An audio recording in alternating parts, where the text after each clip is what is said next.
Good morning, colleagues and friends. We've heard some wonderful discussions this morning. I've heard some wonderful words, and they all begin with IN: international, interdisciplinary, innovative, and integration. But I haven't heard the word inclusivity. So this is what I'm going to talk to you about. I don't have a written lecture. I just wanted to talk to you. So I'm being honest here. In the UK, which is what I know, we have a problem. We have a real problem because I think we're turning our profession back in time, and there's a reason for that. The reason is in the UK we have very, very high costs of education. It takes an incredibly long time to get qualified, and when you do qualify, you come out and you have a ridiculous salary. My view is we are worth considerably more than we get paid. And I've heard some terrible things about Italy from you, Luciana. So let's have a look at this. Certainly in the UK universities, I don't know whether you're aware, we are going to be looking at probably a minimum of £9,000 per annum for fees, and potentially up to 10 years to qualify. This is a sort of average, although you can do it in 7 years. Now, I know that at all universities, and this is not just in the EU, this is really worldwide, everything is expensive. Everything is expensive. You've got IT that costs a fortune. You're expected to create these masterpieces using very, very expensive technology, presentation techniques, printing techniques. You have to pay for wonderful, and believe me, of course, they're wonderful educational trips. You have rising living costs everywhere, and then, of course, the cost of coffee goes up. So what does this do for our profession? What this does is make it easy for our profession to satisfy only those students who have parents who can afford to let them do architecture. Well, now this takes us back to the 19th century, when actually you did pay, and before that, of course, you actually had to pay your professor to teach. You had to pay to be an apprentice and pay your master. And this, in my view, is a real problem for us because it's going to limit our diversity. Now, from my perspective, diversity means creativity, means innovation. It means that we have cultural and social fit with those people that we serve, whether it's in our own communities or whether that means around the world. So that means we need to think, do we have a sustainable profession, or is it going to get shrunk down to those people that can afford it? Now, you may recognize one or two of the people at the top here. These are the Brits that built the modern world, according to the RIBA. And the photograph at the bottom is a collection of the RIBA's role models. These are people selected from the Protected Groups and Equalities Act, and they are very, very simply representative of every part of our community. So whether it's their sexuality, whether it's their background, whether it is their religion, it doesn't matter. We've chosen people who will represent all parts of our community and who are working in the field of architecture, and they're going to go into schools in all parts of the UK to say, look, I've done it, you can do it. Come and join us in architecture, and we want that message to be out there. So we all also have to say, what else can the RIBA do? What can an institution do? Well, we've started off an education review, which in my view is going to bring much more clarity to the way that we teach our students and how universities can work better to shorten this course, which is too long, and give students options. Options are what I'm going to be talking to you about now. This is just a list of all the things that we want to do within our academic review. Because I know we're tight on time, I won't take you through all of them, but you can see what we're trying to do is make it very simple and very clear for students to take on credits and get through their course quickly. Integration, this is another word we've heard a lot of today. But we're talking about an integrated program, and that will be an integrated program of work and study. So the end result is extraordinarily beneficial to the profession. Students who integrate work and learning at the same time, or in stages, finish their studies, and they're not just academics or researchers. They also have an idea of what it means to be in a workplace, to understand their role and what they can do and what they can offer. And I think it actually means that you're going to have a very much more professional start in your life. A lot of students find it very difficult to engage in professional life straight away. We've been researching and have come up with a new recording platform for professional activity. And I won't go through all of these different elements, but what you can see is we're thinking very carefully about how students can integrate their studies, how they record those studies, and how varied those studies can be within or outside of the academic spaces. So this is the one that I'm very, very happy about, which is we're creating a compact. And a compact is a relationship between students, between practices, and between academia. So this is a written compact. Our chartered practices, those are the practices who've signed up to become chartered with the RIBA, are to do certain things. And the number one thing, I put it at the top because for me it's very important, is that they pay students at all levels. They pay them the living wage, not unpaid work. I do a lot of lecturing to students in the UK, and I tell them all, you are not to work free of charge. Even if the name on the door is a god in your eyes, you do not go and work for them free of charge. You have a value, and let's face it, with the way that the world is moving on in the world of architecture, our students know considerably more about some things than us oldies do. We also want to have mentoring within practices. So you can practice it whichever way you want, but you've got to look after your students. I'm actually very keen on mentoring for everybody, including myself, but nobody will take me on. But I've set up mentoring at the Institute, and we have mentoring online. If you want to have a look at it, it tells a very good story about how to find a mentor, how to work with a mentor, and also how to be one. And I think we could all be doing with that, to be honest, but it's very important for students to help them through what is going to be very difficult. Right, what the students have to do within this contract is obviously comply with the code of conduct, and this is really hitting real life, isn't it?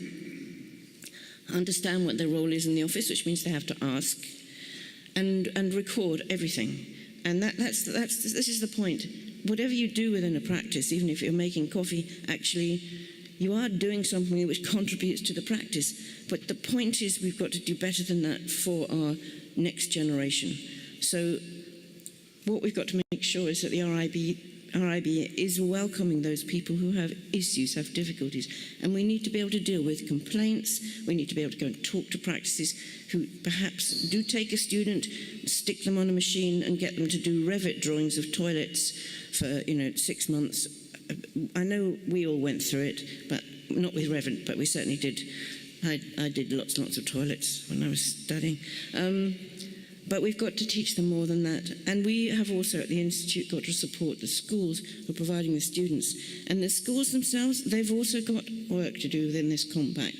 So they have got to find a way of monitoring the students' experience and talk, communicate with the students, communicate with the practices as well.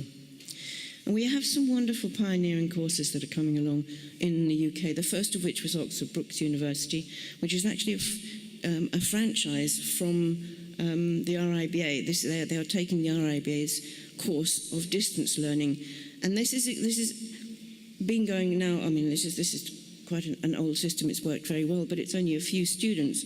So you can't expect that Oxford Brookes can take every student on, but we're looking at other universities to pick up this cudgel, really, so that the courses that we support are now becoming more varied.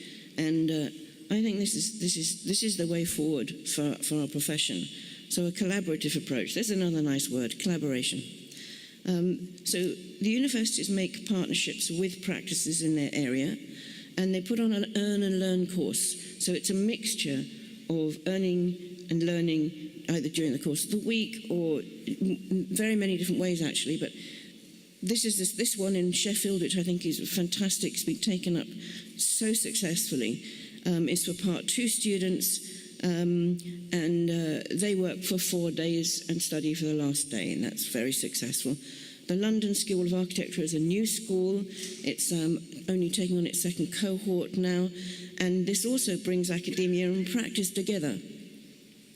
And they have a system for mentoring students, and the students work 3 days a week and practice for 2, and then they get paid. Now, this is the other thing, is even while they're just in their first years, or this first months of this, they can actually have a minimum salary, which I think is perfect. And then there are alternative entries, which I think we need to look at. So accredited learning, so you can come in from related disciplines. What do we do with mature students? There's an awful lot of them. And of course, we have a lot of overseas students. Like everywhere else in Europe, students pile in from all around the world, and we need to understand, how do we recognize them and how do we get them qualified? This is the latest piece of news, really, that I'm bringing you. It's about apprenticeships. I know this sounds like we're going back to the 14th century, but to be honest, this is an option for some students. And we've had a Trailblazer Scheme with, I think, 18 practices, including Sir Norman Foster's office. And they've been looking at how do they take on kids straight from school to become apprenticed to them. And they've been working this through. They've now put a proposal to the government to put in an apprenticeship scheme, and the government has accepted it. They've also brought out this apprenticeship levy, because they're trying to get officers to take on apprenticeships, and you have to pay if you don't take on apprenticeships. So if you're a large practice, that works very well indeed. It's a very early day state, but we're hoping by the end of next year these will become commonplace, and this gives another opportunity for practices to take on students in another way. So this is the Trailblazer Scheme, and these are the routes. I won't go through them. You can see them or take pictures of that. What are the other things we're doing? We want architecture schools to be very, very conscious, not just that they've got an international cohort, but they've got a diverse cohort of students. And I've put one or two more things down here, which actually probably should be the other way around. Because students have always had and are now having even more financial pressures on them, I think we have an issue with growing problems of mental health. We've seen studies of this, certainly in the UK. Now, I think architecture has always been difficult to study. You have to run with it, and some people can't manage to stick with the course. However, maybe when we're able to talk about it now, maybe it's becoming more acceptable. I certainly hope it is, because this is an elephant in many practices rooms and many academics rooms. I think mental health issues need to be dealt with so that we can have a healthy and a happy profession. So with all these things, all this calls for is this collaboration. So we need to look after people. We're supposed to be a profession that's about people, so let's look after them. And architecture, what's in the future? Well, this is. I'm just giving a quick look at how we're changing CPD in the UK. So we've got architecture for social purpose, which is coming into the curriculum. We have quite a big curriculum now for CPD. So health and well-being and inclusive environments, of course, is in there. And then we've got new specialisms which are going to be needed looking into the future. Conservation, obviously, heritage is really, really important part of the new urban agenda. Access, BIM, coding, of course, our future is going to be coded, and we're going to be ruled by big data. We need to understand the world that's coming up. And retrofit. I mean, the thing that I find amazing is just how many new buildings we're looking at when we're saying that our buildings are sustainable. Actually, in the UK, certainly 80% of the work that architects do is on existing buildings. So I think that's where we ought to be concentrating our efforts. And well, what's next? Skills coming up in this horrible word, Brexit. Sorry, I have to say most architects in the UK don't feel that they've separated and pulled the plug up and pushed the UK away from Europe. We're very much part of Europe. We are, and I have certainly been meeting many ministers in the government to say we need to be integrated for many, many reasons with Europe, not just that, you know, Europe are our brothers and sisters, but we've got research, we've got education.